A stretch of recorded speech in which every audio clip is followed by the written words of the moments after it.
খাওয়া দাওয়া হয়ে গেছে। খাওয়াতে আজকে খেয়েছি, বড় বন্ধুদের কিছু ভালো খাইয়েছি। আমরা খাস বাগাল, খারকোল পাতা বাটা, সাদা কচু ইলিশ মাছের ঝোল, বন্ধুদের বলো তাকিয়ে, সাদা কচু দিয়ে ইলিশ মাছের ঝোল আমি হেভি রান্না করেছি। বলো, আমার থেকে অনেকে নকল করতে যায়, পারে না? সাদা কচুর ডান্ডিগুলো করেছি, আমরা টক করেছি, ডাল করেছি, বেবির জন্য কাতলা মাছ ভাজা হয়েছে, এত রকম রান্না হয়েছে। আর দাদাকে খেয়ে দিয়ে এখন বুড়িটা দাদা কি সুন্দর চকচক করছে, সেই বুড়িটা হচ্ছে লক্ষ্মী। আর দাদাকে এখন এই ওসিয়ার টোনারটা দিচ্ছি, ওনাকে একটু সাজাতে হয় না মাঝে মাঝে। এইটা হচ্ছে এরকম দিলে থাকবে, দাগ কালো স্পট থাকবে হয়ে যাবে, কিন্তু এটা দাদাকে দিই না, মিথ্যা কথা বলে লাভ নেই। এটা আমার জন্য আমি নিয়ে এসেছি পুজোর সময়। হ্যাঁ, আমি দামি দামি মাখি। আর দাদার বগলের জন্য এইটা দিচ্ছি, দাও দাও, এটা দাদার, আমারটা হচ্ছে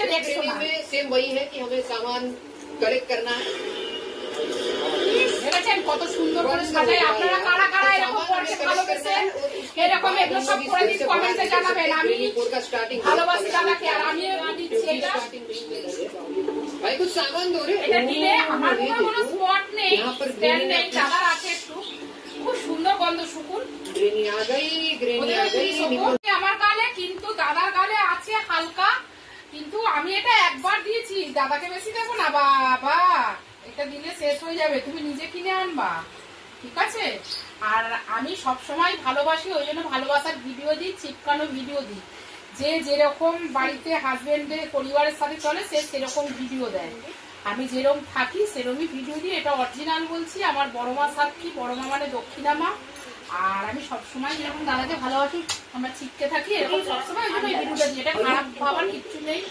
আমাকে অনেকেই কমেন্টে বলে, অনেকে আবার বলে খুব সুন্দর ভালোভাবে দেখে, বলে আপনারা খুব সুন্দর রোমান্স করেন। আর যারা যেরকম বদের বাল যেগুলো আছে, জানোয়ারের বাচ্চাগুলো, জানোয়ারের বাচ্চা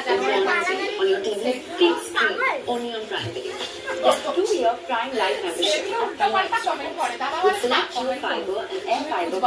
না আমি এগুলো রাখবো না, বলে কমেন্ট কমে যাবে, এরা কমে যাবে, ঠিক আছে? দাদা বলে দরকার জিনিস করা।